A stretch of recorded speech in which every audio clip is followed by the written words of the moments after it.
ერთი რამ ნამდვილად გვაჩვენა 4 ოქტომბერმა, ხო? ჩვენ დავინახეთ, რომ ხალხში არის მზაობა იმის, რომ ქვეყანაში დიდი ცვლილებები დადგეს.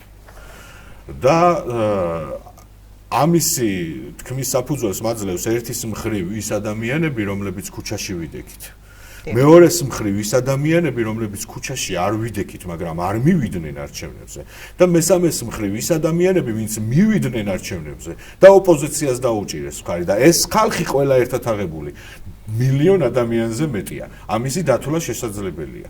მილიონ ადამიანზე მეტი არის ეს ადამიანები ერთად რო ავიღოთ და დავთვალოთ და მილიონი ხმა არის ის, რომელიც ამ ქვეყანაში გადაწყვეტილებას იღებს. ამიტომ იმის მიუხედავად, რომ ოპოზიცია უმნიშვნელოვანეს პერიოდებში, გარდამტეხ სიტუაციებში დანაშაულის ტოლფასი შეცდომები დაუშვა, ქვეყანაში ყველაფერი არ დამთავრებულა.